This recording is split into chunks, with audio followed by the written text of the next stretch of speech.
Welcome, ladies and gentlemen, to another episode of Sean's Green Room Podcast.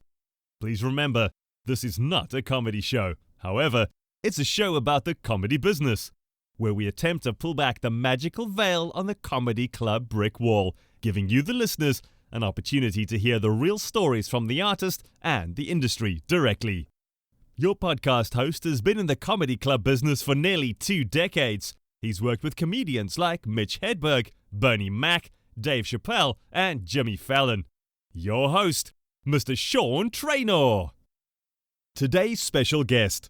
The stand-up comedian has been seen on Showtime across America and Crave TV and the Movie Network across Canada. Ladies and gents, NEMR. All right. Well, ladies and gentlemen, thanks for coming out to today's broadcast of Sean's Green Room. Of course, like always, we have some interesting guests. Thank you, sir. Today, we have NEMR. Thank you. So, first and foremost, thanks for coming out. Of course. I appreciate your time. Of course. Thank you. I appreciate you. Oh, thanks. First question out of the gate. It's called Sean's Green Room. Yeah. My question to you is, why do they call it a green room? You know, I never really knew. I think it's because, like, I always used to think it was called a green room because you don't really know what you're doing. Like, you're backstage and it's a bit overwhelming. I'm guessing the first person to coin it was a bit green, but I don't know why they... Do you know the answer? No, I have not Googled it. I have no idea. It's probably accessible. I'm sure there's... I've chosen not to. Yeah, you've chosen not to. Let's just keep the theories going. I just want to see where we go. In like a year or two, I'll look it up, and then you'll be like, oh, look who was right. Who was wise. I'll hit you up on AIM. I'll be like, yo, man, ASL. Okay, so good. So we're going... Yeah, you get wow. that. Okay, so when it comes to the green room, yeah. We like to talk about behind the scenes. Mm-hmm. Of course... behind the scenes includes not only this, which is a green room, but you've probably been in a couple green rooms in your life. Yeah. So when you're getting started in the game, did you ever get into a green room and go, oh, I wish I would have this, or I can't believe this guy asked for that. Oh, yeah. And you don't have to drop a name. I You're won't, welcome to. but yeah, no, we love names. But so what would you say is something that you saw that you go, man, I can't believe this? Anytime I've seen a comic, and it's like the... it makes me so agitated to see this. Comics who will get agitated over something so stupid. And then claim it's gonna affect their show. Like I remember I was in backstage at the comedy store and a guy asked for a drink. I'm just gonna say a guy. I'm not gonna say which comic. It was a girl or guy or girl. A guy. It was a guy. Okay. It was a guy. Define that. Well-known comic. And I don't remember what he asked for. There was something like no ice or some ice. There was some specific request. Girl comes back. It's a different girl. There must have been something lost in communication. Gives him the drink. He loses his mind. Like, I asked you for no ice. It's just one job. That's all you have to do. Now my whole energy isn't centered, and I'm fucking. And he's like, and I was like, dude, just go and get it yourself. Like, go and get the drink. Like, it's okay.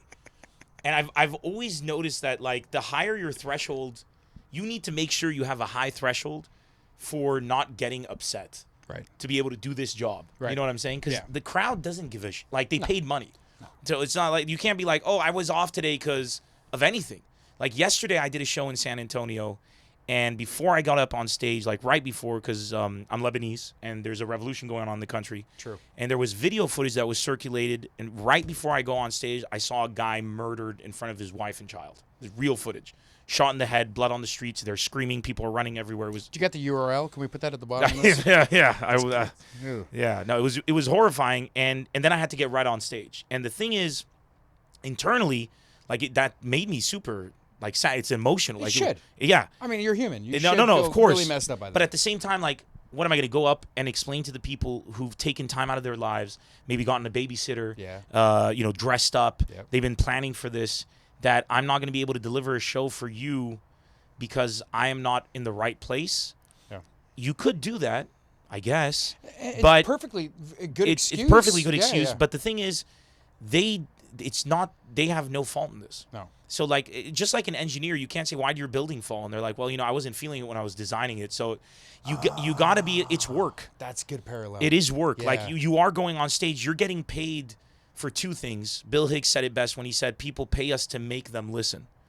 right? So he said, religious leaders, politicians, they do things for free, and they beg people to come hear them talk. Right. He goes, for us, they don't pay us to hear us talk. No. They pay us to make them listen. They're giving us money saying, please give me a reason to be here. Yeah.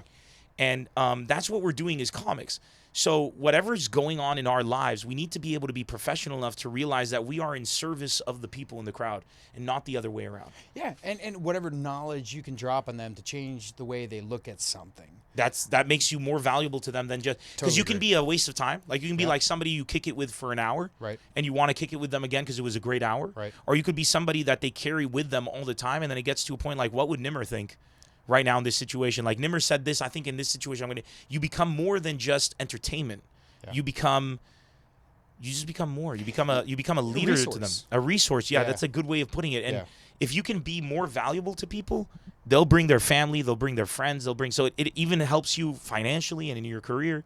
So always strive to be better, but you got to higher your threshold for what you go through. I've done shows where terrorist attacks were happening. We had to go on stage. We've done shows in bunkers because there were bomb blasts going. You have to be able to realize that you're in the service of making people happy. Right. And your energy, you need to tune your life for that. If you in your life are in an unhealthy place, Right. it's your obligation to get into a healthy place to be able to provide that service for Or the people. pretend. Or make sure that you're fake it until you make fake it, until you but get make that- sure that yeah. you don't hurt yourself Don't by put 'em continuously back. pretending. Right. A lot of people put on a brave face. I would hate to say that. Put on a brave face if you're also working towards having that as your permanent face. Agreed. You know what I'm saying? And make sure that you can actually really be there for people, and then they'll be there for you. You're so politically charged, but not like picking sides. No, But- I hate but- picking sides. But you're very, very capable of empowering individuals. Thank Do you find like your material that when you're not necessarily when you're writing, but when you're telling it, that the choices of words, like you are very eloquent on how you choose the words coming out of your mouth. Like, is that just some skill set that you just have? Is that something you learned? You've been doing this for what, 20 years now, 21 years now? Yeah. Like, were you always like this? Because you are like I'm watching these people as they're leaving. We did the meet and greet. Yeah. You're meeting with these, and these people are like way in love with you because I'm very you're, lucky. Yeah, you are. And Yeah, I've I seen have incredible thousands fans. of comics. Yeah. Your fans are like Yeah. fans. They're Because real people. I'm more to them than just a guy you spend an hour with. Right. Like I've been. You're not telling jokes. Like No. you're dropping. I'm Like dropping bombs of hilarious knowledge. knowledge. And at the same time, I've been consistent in my career. I always make sure that I deliver great shows, Right. and I stand for something. And then whenever there is political turmoil, like right now, the revolution in Right. Lebanon, I've been so neutral and I don't pick sides that people look to hear what I'm about to say, and I say it, and they stay proud. Right. And that's because I'm in their service. Yeah. Very true. You know what I'm saying? No, it's crazy how gifted you are in that. Dude, that in means a lot. And the language, thank you for saying I'm eloquent. That means a lot to me. I owe that to my parents when I was young. They beat you. Is that what happened? They beat the eloquence Oh, into me. I had to God, talk. it's so My dad was great. like, "I don't like how you're speaking." So no, they did something very interesting. They had a library in my room, and for Hold real, on. yeah, Like, they had a how huge, many books? Huge, How many books? Maybe Throw a number. 600 or 700. They had like a. Oh, that's a They had lot. it was a huge closet. No, I'd say there was probably 400 books in that closet. Then they had another closet, but this huge closet just full of books. It was all books. It was a TV closet with no TV, just books and shelves. And they put it in my room, and they told me, you're not allowed to ever touch any of these books. These are for adults only. They weren't. In your room. Yeah, but they did it on purpose. Okay. So I was like, I started reading secretly. They were genius. So Yeah. smart, man. So when I was young, I was like, I'm going to read books. And then they caught me. And my dad was furious. What? Yeah. And he's like, I told you never read these books. And he said, if you want to read books and you're good this week, I'll let you go buy a book. No. And I was like, oh my, so I was so good, and they That let was me like go. that was like Mind porn tricks. for like Dude, like it was other the, kids. It was the most amazing mind trick. And then I was good the whole week, which is very difficult for me to be. We go to a bookstore, and they're like, you can pick out any book that you want. And I lost my mind. I was like, oh my God, I'm an adult now. I was like 6. And I ran around the bookstore, and I picked up a book that just I connected with. They said anything you want, thinking it was a child's book, but it was called Calvin and Hobbes. And That's some good shit. And my name That's is some good NEMR, shit. which means tiger. So Hobbes is a tiger. So I see it. I'm like, oh, that's Oh. me. That's Oh. me right there.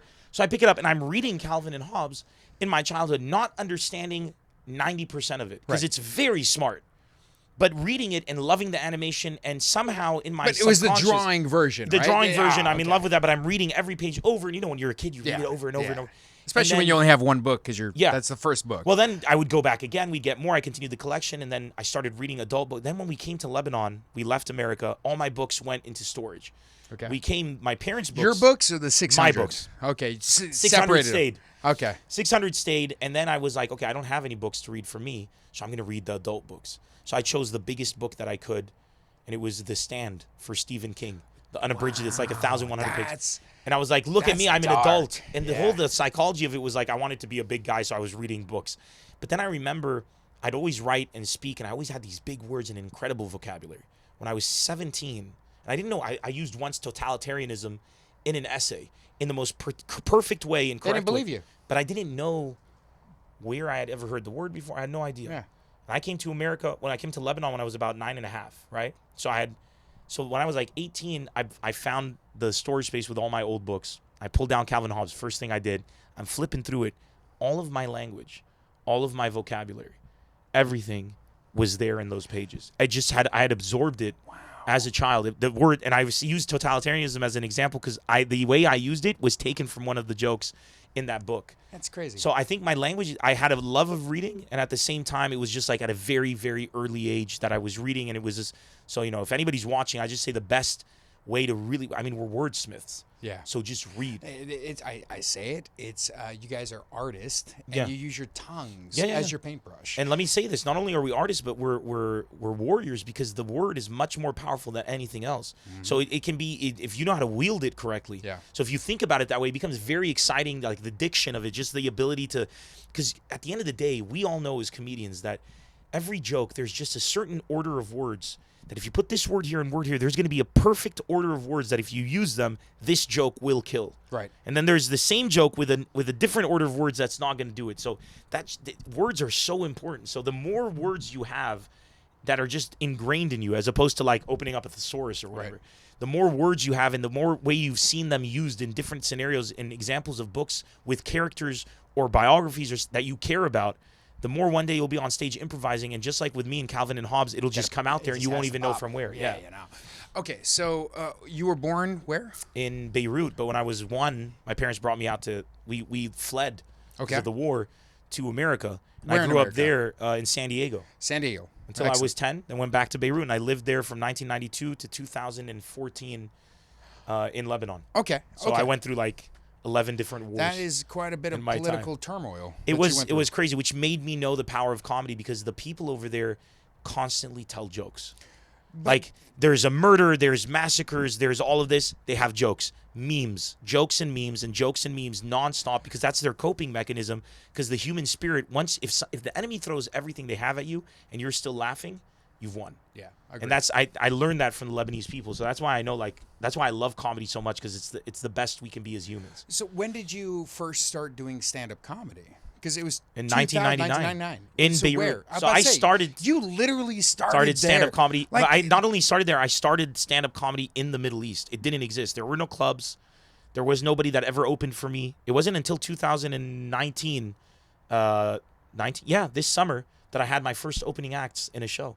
That's crazy. Up until then, I would go up and do an hour and a half, 2 hours, and it was I'd open the show, I'd do the show. It was just me. But you're coming as such a banger. You come with notoriety. Like I get you in. I get the emails. Yeah. Okay, and the emails are flagged by the upper kids. Okay. And it has the big asterisks and the fucking stars all around it. Like, oh, NEMR's coming. Yeah. Thank you. You didn't. When was the first time you performed in the States? 2014. I moved out here. So in 2009, I came for like a minute, for a couple months. I went down to Los Angeles just to see what it's like. I'd never been in a comedy club in my life. That's right. You were talking about it. So you met up with somebody out in L.A. Richard Villa. That was right. And I went into the Improv. I got a 2-minute spot. Right. And I did really good. And Okay. he saw me and he comes up and he goes, and I miss this. I don't see this culture anymore in L.A. But he came up to me. He's like, "You're really funny.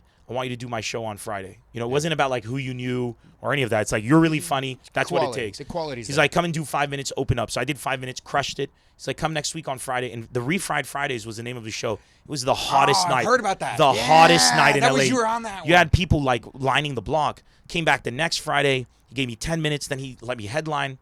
And it was just for me as an experience, it was great because I was always curious, like, am I a funny Arab or am I a funny comic? That's what I wanted to know. Yeah, so nah, the challenge, you gotta always question you that. gotta question it. Because there's fans that are gonna love you because of who where you are come from and your But backstory. Can you break into the next plateau of people? So in and they still embrace 2014 it? when I came here, I was like, all right, pedal to the metal. I had been on the cover of Rolling Stone magazine in the Middle East. I had done all these great things. And the last thing was like, okay, I'm an amazing Arab comedian. Right. Am I an amazing comedian? I'm going to come to America and literally work from scratch. And that's what I did. That's right. Nobody knew who I was, and I started out quick, but I was lucky. Did you find the jokes translated well? Did you have Yeah. to modify your jokes, or No, you just 'cause pretty much changed I'm them? lucky that the Lebanese people have been displaced by war, that the crowds there were basically like a New York crowd. Okay. It was all Lebanese people, but all of them were from Europe, France, England, Toronto, Japan, Australia, San Diego, America, Utah. So you'd have in a crowd Lebanese people, but they're all also from all over the world. So it was like a New York-based audience. Like you had to make them all laugh. You had to find the common thread. That's crazy. So because I found the common thread there, it just translated perfectly here. Obviously, there's going to be jokes that just make no sense because you're doing localized material. Right. But for the most part, if you stick to philosophical concepts, your jokes will carry everywhere. And you try not to make it... I don't like to do humor about things that are happening today. I like to do humor about things that are happening to us in the human condition. Right. That way they last forever. They will. They Yeah. will. Okay, so when you I got two pieces to this. Sure. Number one is, what was the first joke? And now it's not going to apply probably because the actual language. But what was the first joke you ever said that you realized, I'm a comedian and I got it? Like, this is... People laughed at something I came up with. What was the first thing that you ever shit out that you go, wow? It was the first ever time I got on stage. Okay. I had been funny my whole The life. first time? First time. I've been funny my whole life. I got on stage though, it's different. People say, "Oh, you're funny with your friends. You should be a comic." You know, it's different. Yeah. I get up on stage, and the first joke I ever did, my stage was hosting a concert in the American University of Beirut. That's where I started doing stand-up because there were no stages. So I'd host concerts. Right. And between the acts, I'd do my jokes. Okay. So they said, you got a few minutes, go up, open up the show before you bring up the first man. Right. I get up and I go, who here's from LA? LAU is a rival university. Think Okay. USC and UCLA. Okay. I'm an AUB student. I go, who here is from LAU? They start cheering. Most of the crowd is booing, right? Because it's a rivalry. And I go, guys, don't boo. I said, don't you know what's in common between AUB? We have a lot in common, but do you know what the biggest thing we have in common between AUB and LAU? And everybody's like, what? I'm like, they both apply to AUB. Okay. Because the joke was that LAU students were only in LAU because they couldn't get accepted into AUB. And the joke, it wasn't like I got a laugh because that, when you do humor, like sports humor, and you're going with the team that they love, Yeah. like you get they're more all than a laugh. They're gonna laugh. You get like you we become. love them. I was their champion in that Yes. moment. And I think in that moment I realized not only can I crush it with a great joke, but I can elevate myself to like their champion. I just need to know how to play this. And that feeling, I was just like, There it is. And then my ego blew the fuck up because I did an amazing set that day and I hosted the whole concert and people were booing bands asking me for back on stage. So by the end of the day, I'm like, I'm the greatest. I'm a natural. First time on stage, I killed it. Came the next day, it was a 3-day festival to do the same thing with the same material. And because I was cocky and all that, I got up on stage and I bombed so hard. I died 1,000 deaths. And I learned my biggest lesson. You are never, ever, ever above the crowd. No. You are always You gotta watch beneath them. them. You gotta Always. watch them. Like, Always. I see They need to so relate to you. If you think you're better than them and you're up there, they're not going to relate to you. No, there's a level of humbleness. You that have to have comes- humility. Yeah.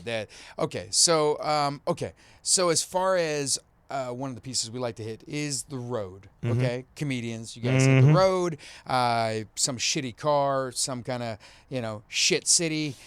Perhaps it's lovely. Maybe you love the chicken strips. Okay, first question on this: what is your favorite comedy club to hit in the country?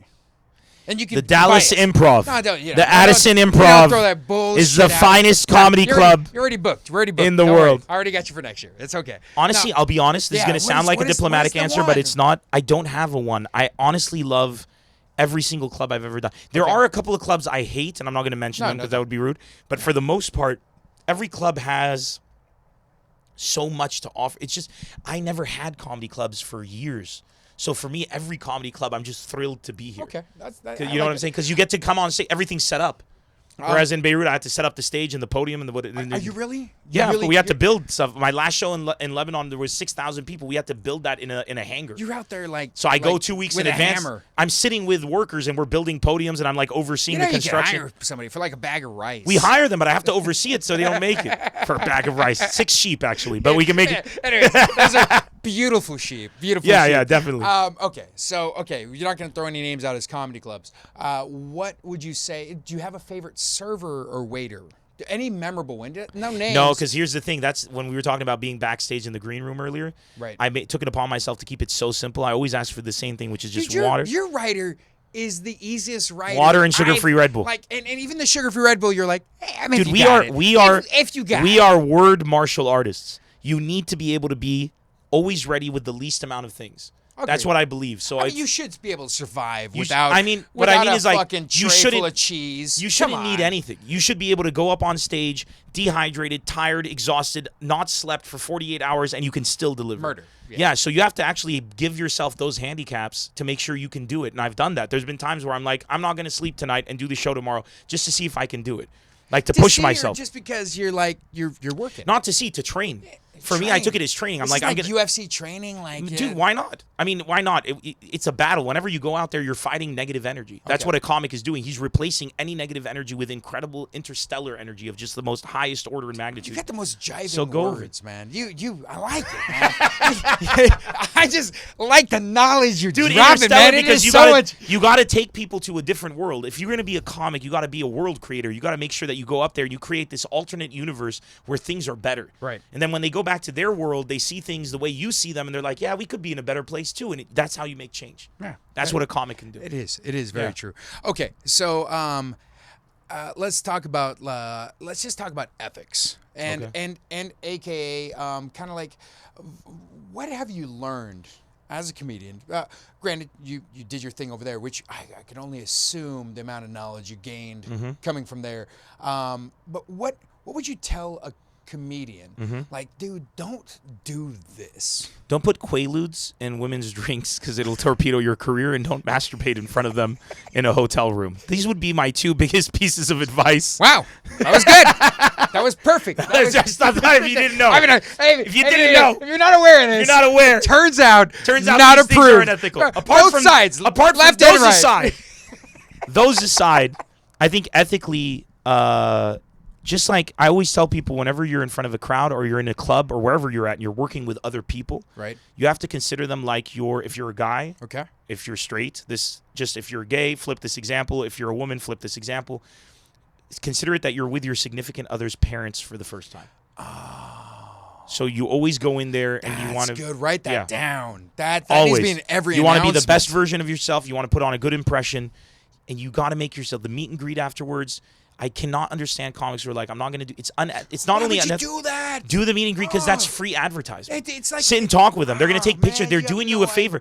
People are like, I don't want to take pictures with people. You're like, dude, you're not taking pictures with people. These are people who are giving you advertisement. Like all they want in return to push you is to shake your hand and say thank you. This is the guy I met. Remember at the time back then?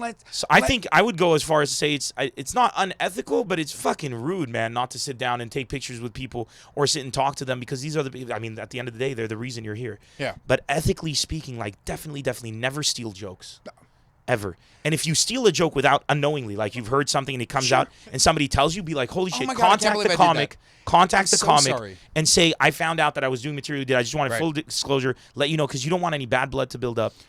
And never ever engage in any fights with comics. Never criticize your fellow comics anywhere on any medium for any reason. Yeah. I know I said I made the Quaalude joke and stuff, but that's a whole different realm. He's already. Don't worry. Yeah. He's not being able to share this properly. But I mean, if anybody says, do you think that person saying that joke was appropriate? You say, you know what? It's up to their crowd to know. We shouldn't bring each other down privately. Right. Lambast each other. Yeah. Privately pick up the phone, but we have to be a tight-knit community. It's mostly not lambast. It's more like, dude, don't do this because it might hurt you. No, and if you feel personal about it, talk to the comic. Have the dignity and the self-respect to talk to the comic himself or herself and tell your opinion. And if she hates you or he hates you for that, then so be it. But don't go on a TV station and let them use you to get ratings. Okay, so I had a comic just call me up literally today. And 2 things. One was someone stole their joke, right? went through the rhetoric of, hey, man, good news. At least your joke was good enough to get stolen, you know. But the name was similar, okay? With you, you're NEMR. Yeah. Like, NEMR. Like, Yeah, no, like, you can. That you're the only NEMR. I'm the only NEMR. Only NEMR. Yeah. Do you feel like it's a benefit or an inhibitance to you? Definitely a benefit. Okay. Because you're not going to forget my name. What's the last name?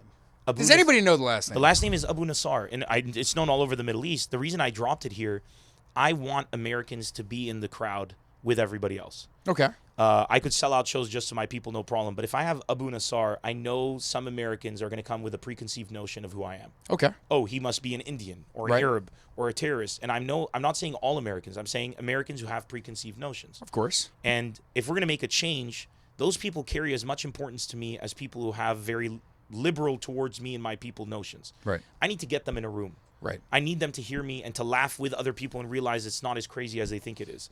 Okay. And if I can do that, I need to use every weapon I can. NEMR is such a foreign-sounding name. You can't really. You're just like, I don't know what this guy is.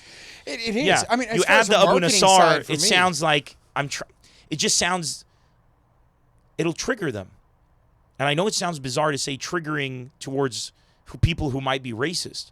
But believe it or not, I like to assume that they're good people who are misinformed until I inform them, and then they're bad people, and then I'll say those are bad people. So what happens when the next comic comes and his name is NEMR?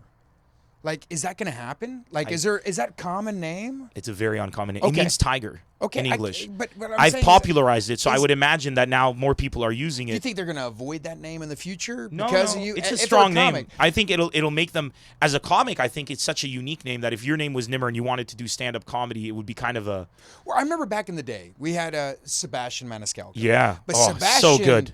when he first came through, he came through with Freddie Soto years and years ago, and it was like, oh, this guy is so good, blah, Yeah. blah, blah.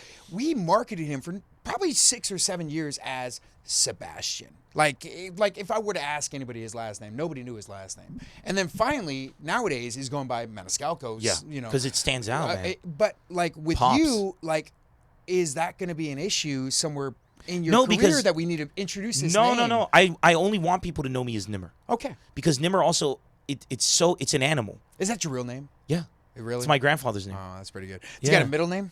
Yusuf, which means Joseph. Okay. Arab people, our middle names are our father's name. Right. So my name would be Tiger, son of Yusuf, father of the victorious. That's actually my name in English, That's pretty hot. which is NEMR Yusuf Abu Ladies, Nassar. you single? I am no, I No. am taken. Ah. I have a beautiful, beautiful Lebanese Taken. girlfriend. No chance, peoples.